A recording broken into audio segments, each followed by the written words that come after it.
नमस्कार दोस्तों, मैं अभिमन्यु सिंह भाविका मैथ सब कुचामन सिटी में आपका स्वागत करता हूं। आज अपना टॉपिक है संवेग।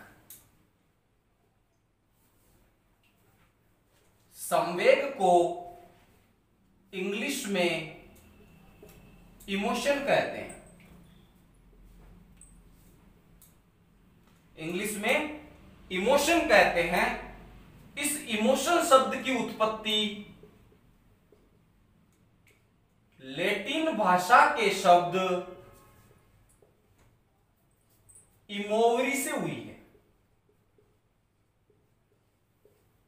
संवेग इंग्लिश में कहा इमोशन, उत्पत्ति लैटिन भाषा के शब्द इमोवरी से। आपसे एक चीज पूछना चाहता हूं, संवेग इसको समझने का तरीका है संग है वेग जिसके। संग है वेग किसके संग है? शरीर के संग। जब शरीर के संग वेग हो जाएगा तो व्यक्ति के अंदर किसका जन्म होगा? उत्तेजनक। कि संवेग संग है वेग किसके संग है? शरीर के संग। और शरीर के संग जब वेग आ जाता है तो व्यक्ति उत्तेजित हो जाता है, उद्वेलित हो जाता है, हिल जाता है, भड़क जाता है। इस प्रकार इस इमोवरी का तात्पर्य क्या है? उत्तेजित होना, उद्वेलित होना, हिल जाना, भड़क जाना। अब बात आती है संवेग की परिभाषा। संवेग की परिभाषा संग है वेग किसके? व्यक्ति के। जब व्यक्ति के संग वेग होगा तो व्यक्ति उत्तेजित होगा, उद्वेलित होगा, हिल जाएगा, भड़क जाएगा। तो परिभाषा बनी व्यक्ति की उत्तेजित या उद्वेलित अवस्था। रटने की जरूरत नहीं है। जब वेग संग होगा शरीर के तो अतिरिक्त वेग पाके शरीर उत्तेजित हुआ, उद्वेलित हुआ, तो व्यक्ति की उत्तेजित उद्वेलित अवस्था ही क्या कहलाती है? संवेग। अब बात आती है संवेग के प्रकार की।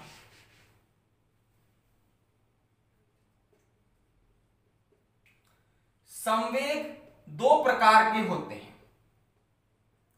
नंबर एक सकारात्मक संवेग, नंबर दो नकारात्मक संवेग। सकारात्मक संवेग जो है वह व्यक्ति के अंदर सुख की अनुभूति करवाते हैं, व्यक्ति को सुख या आनंद की अनुभूति करवाते हैं।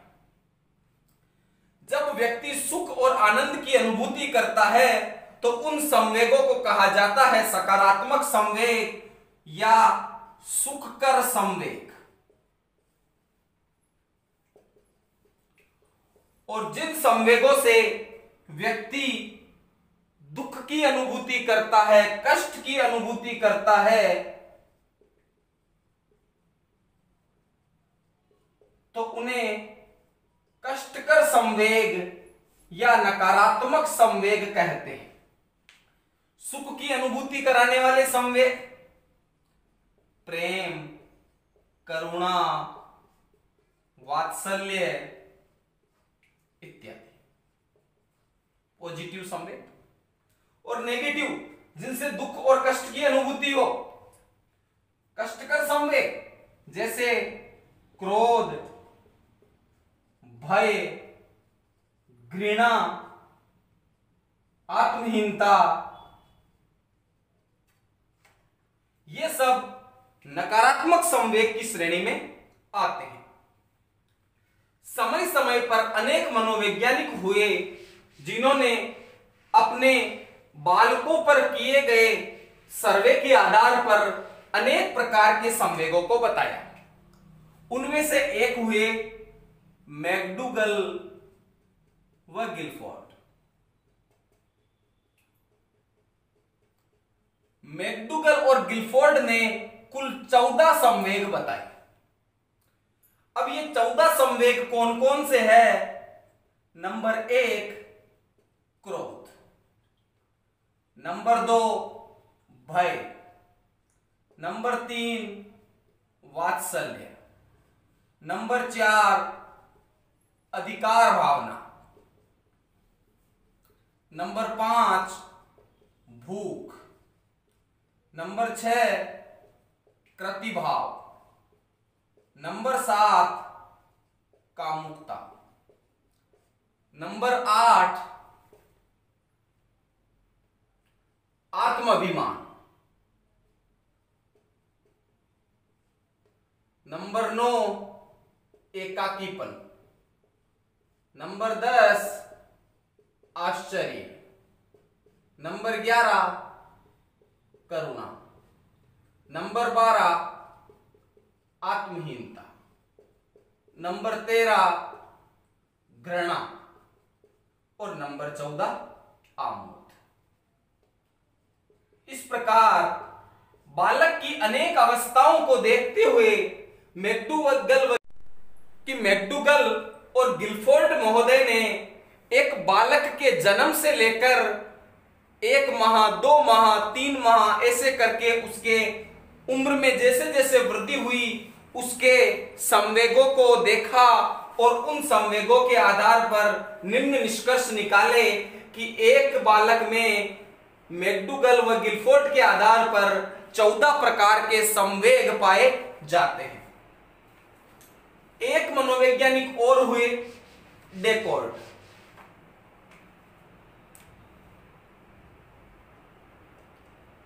डेकोर्ट महोदय ने कुल 6 संवेग बताए। 6 संवेग में नंबर 1 है प्रशंसा, नंबर 2 है प्यार, नंबर 3 है क्रोध, नंबर 4, 5, 6 है 4 है इच्छा, 5 है हर्ष, 6 है शोक। तो डेकोर्ट महोदय ने अपने अनुभव के आधार पर कितने संवेग बताए? 6। प्रशंसा, प्यार, क्रोध, इच्छा, हर्ष, शोक। एक मनोवैज्ञानिक और हुए जिनका नाम था स्पिनोजा। स्पिनोजा ने 3 संवेग बताए। अगर अपन डेकोर्ट और मैकडूगल और गिलफोर्ड को याद कर लेंगे तो आगे वालों को याद करना इजी रहेगा कि जो स्पिनोजा है उनके 3 संवेग कौन से हैं। डेकोर्ट के अंतिम 3 है वह स्पिनोजा के 3 हैं। क्या क्या थे? 4 नंबर इच्छा था, 5 नंबर हर्ष था और 6 नंबर शोक था। ये तीनों जो डेकोर्ट के अंतिम 3 हैं वो स्पिनोजा ने बताए। स्पिनोजा ने जो 3 संवेग बताए वो डेकोर्ट के अंतिम 3 वाले हैं। तो डेकोर्ट याद हो गया तो स्पिनोजा आराम से याद हो जाएगा। इसके बाद एक व्यक्ति हुए जोर्गेनसन।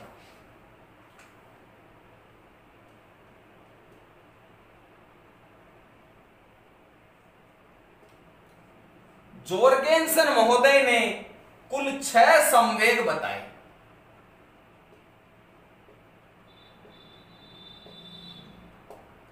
याद करने का तरीका मैंने कहा था मैकडूगल, गिलफोर्ड और डेकोर्ट याद है तो इजीली बैठ जाएगा। जोर्गेनसन के नंबर 1 पर आया, ध्यान देना, मैकडूगल और गिलफोर्ड का नंबर 2।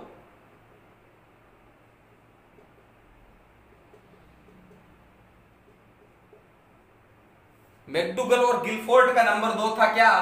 भय। वो आया 1 नंबर पे।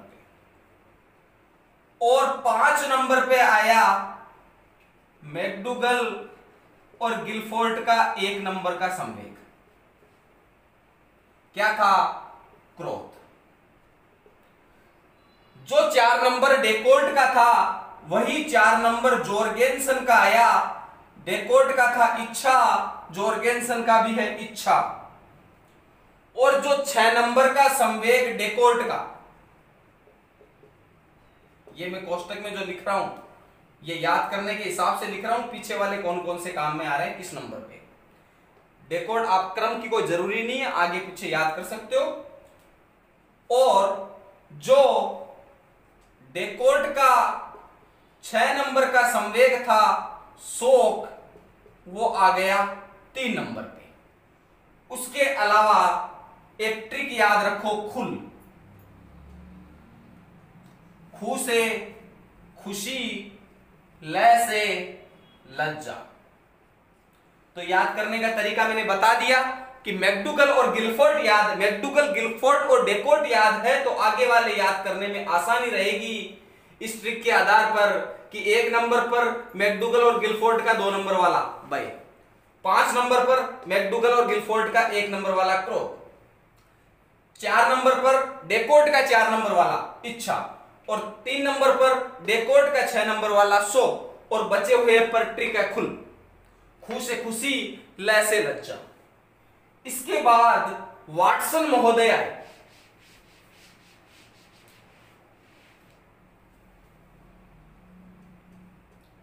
वाटसन महोदय ने 3 संवेग बताए। याद करने का तरीका कि जो मैकडूगल और गिलफोर्ड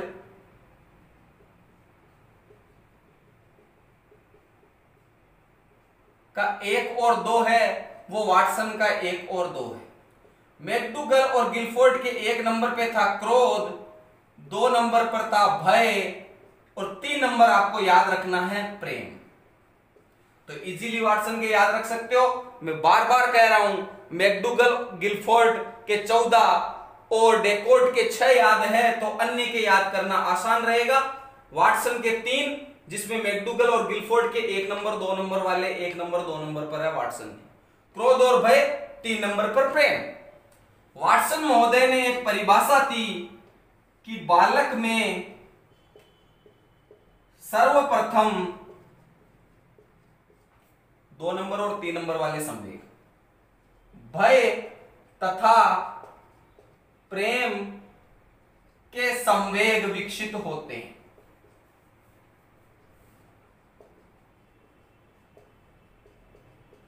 तो इस परिभाषा को याद करना मुश्किल इसलिए नहीं होगा कि वाटसन के 3 अगर संवेग याद है ट्रिक के आधार पर, 1 2 सेम, क्रोध भय, 3 नंबर पर प्रेम याद कर लो। 2 नंबर और 3 नंबर का उपयोग वाटसन ने परिभाषा में कर दिया कि वाटसन ने बताया कि बालक में सर्वप्रथम भय तथा प्रेम के संवेग विकसित होते हैं। अब इनके बाद में एक व्यक्ति आए सैंड।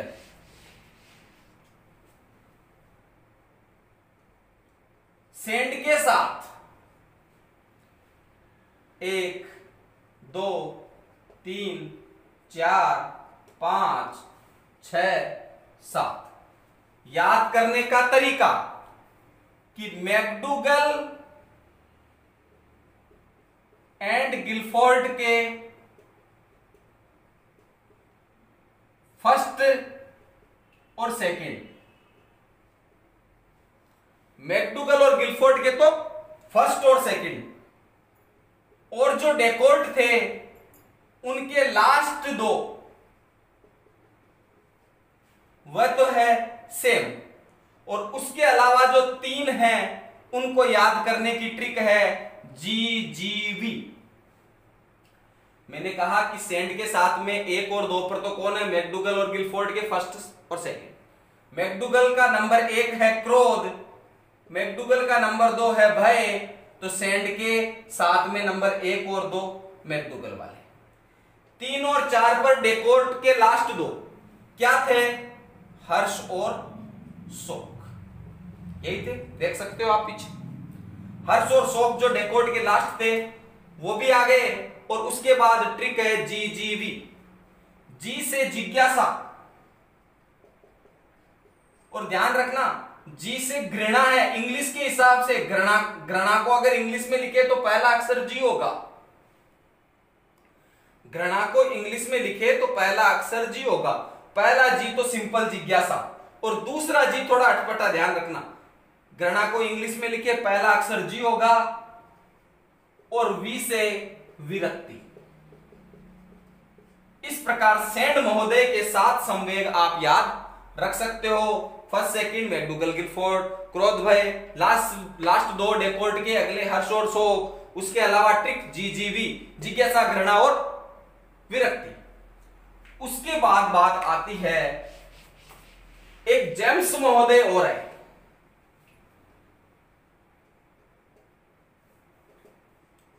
जेम्स महोदय ने संवेग को 2 भागों में बांटा। नंबर 1 स्थूल संवेग और नंबर 2 सूक्ष्म संवेग। नाम से पता चल रहा है कि स्थूल और सूक्ष्म, मात्रात्मक रूप से अधिक मात्रा स्थूल संवेग, कम मात्रा सूक्ष्म संवेग। तो स्थूल संवेग कौन कौन से हैं? ध्यान रखना, वाटसन महोदय काम आएंगे। वाटसन के लास्ट वाले 2, भय और प्रेम, और आगे क्रोध की जगह लग गया दुख। तो दुख, भय, प्रेम तो है स्थूल संवेग। वाटसन के अकॉर्डिंग याद रखना, वाटसन के 3 में से अंतिम 2, भय और प्रेम, और जो क्रोध था उसकी जगह शब्द आ गया दुख। और सूक्ष्म संवेग बताए नैतिक भाव, बौद्धिक भाव, सौंदर्य भाव।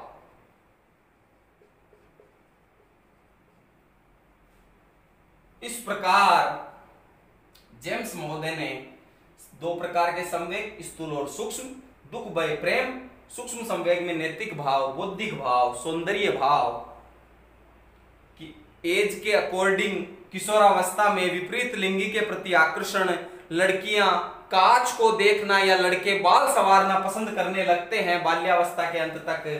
बौद्धिक भाव और नैतिक भाव, समाज में जब बालक समाजीकरण में प्रवेश करता है परिवार से, तो उसमें नैतिक गुण, दूसरों का आदर करना, समय पर खाना, समय पर पीना, संवेगात्मक नियंत्रण कहीं ना कहीं यहां पर स्पष्टता दिखाता है।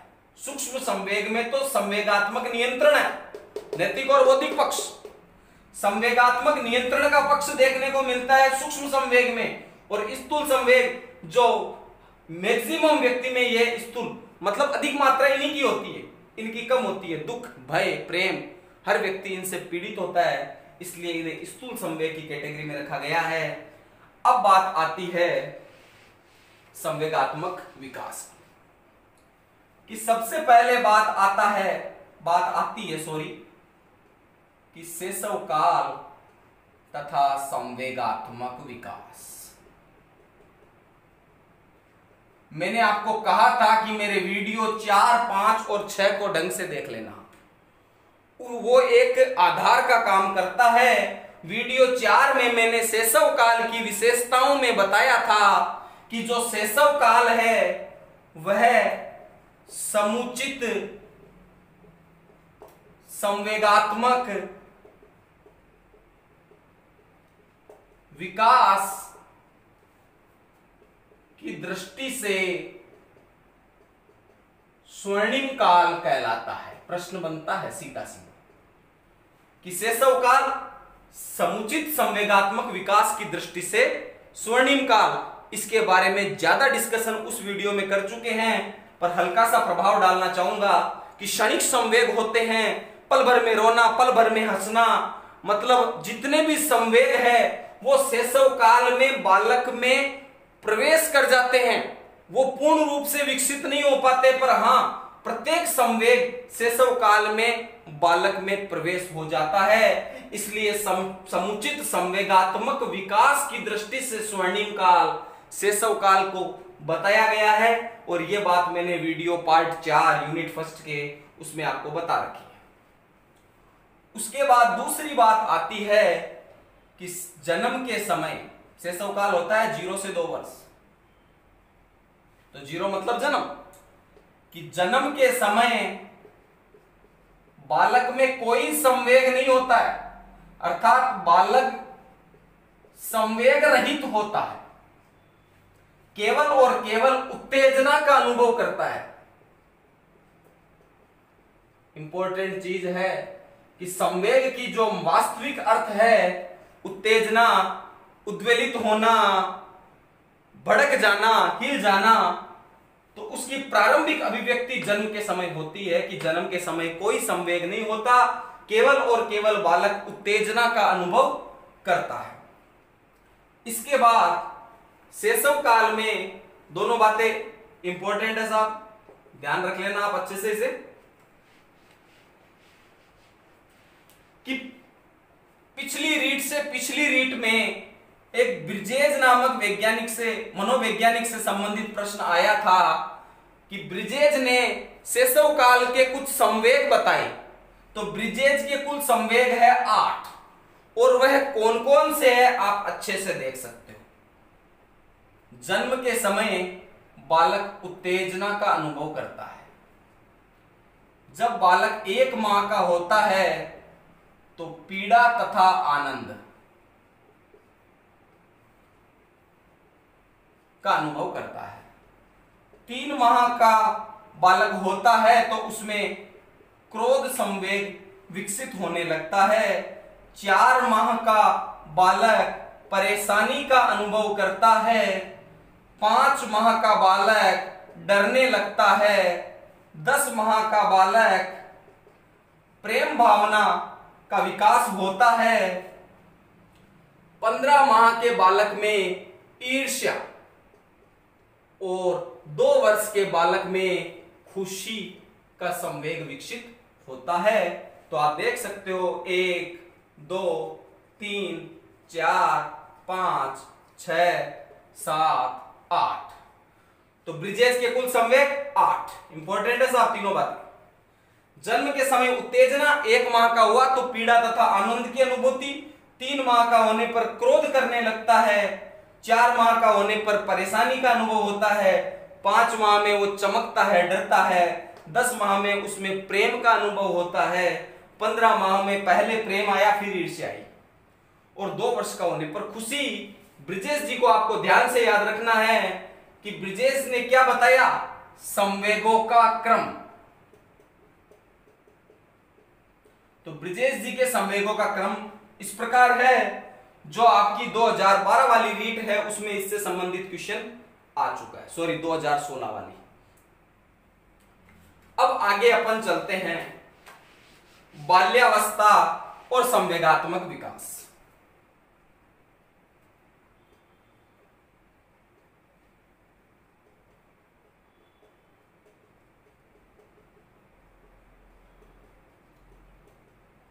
कि सबसे पहली बात, बालक बड़ों के संपर्क में आता है बाल्यावस्था में।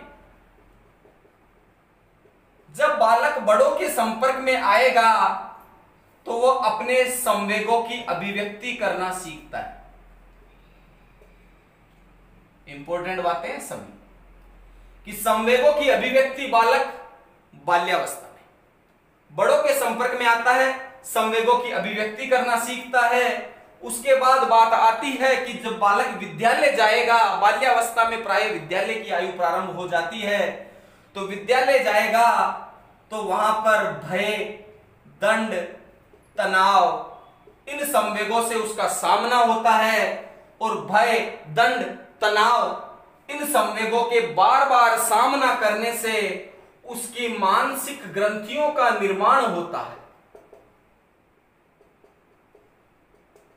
इन चीजों को समझने के लिए आप अपने पुराने बचपन के दिन अपन देखें कि एकदम से डरे, पसीने आ गए, फिर अगली बार डर कम हो गया, पहली बार डंडा खाया डर लगता था, धीरे धीरे आती हुई, मतलब परिपक्वता, मानसिक ग्रंथियों का निर्माण किस अवस्था में, बाल्यावस्था में। तीसरी और महत्वपूर्ण बात कि लड़कियों में लड़कों की अपेक्षा ईर्ष्या अधिक होती है।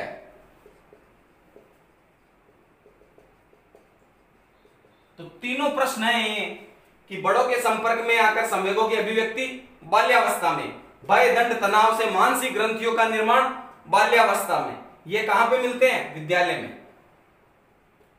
और बाल्यावस्था में लड़कियों में लड़कों की अपेक्षा अधिक ईर्ष्या होती है।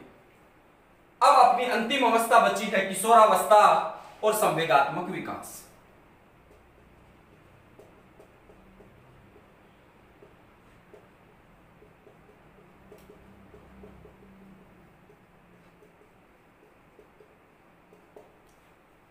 किशोरावस्था जब मैंने पढ़ाई थी वीडियो नंबर 4, तो उसके गुणों में मैंने कहा था कि संवेगात्मक परिवर्तन की अवस्था है। तो यहां पे ध्यान देना कि संवेगात्मक तथा सामाजिक विकास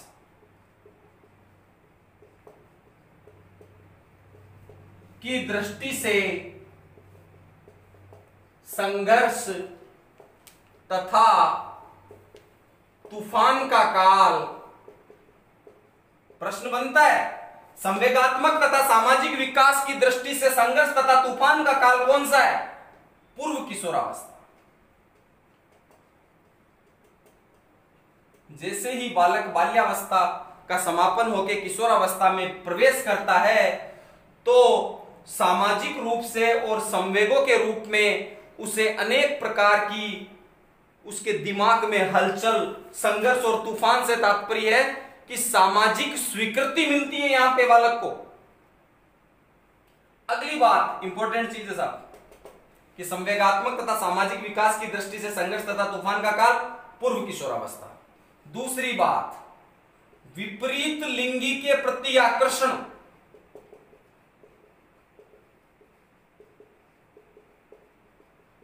कि लड़के लड़कियों को देख के आकर्षित होते हैं, लड़कियां लड़कों को देख के आकर्षित होती है। यह संवेग कौन सी अवस्था में उत्पन्न होता है? उत्तर होगा किशोरावस्था। इस प्रकार दो बातें मैं आपको बता चुका हूं कि संवेगात्मक तथा सामाजिक विकास की दृष्टि से संघर्ष तथा तूफान का काल, विपरीत लिंगी के प्रति आकर्षण। और इस प्रकार आज अपना टॉपिक पूरा होता है। धन्यवाद।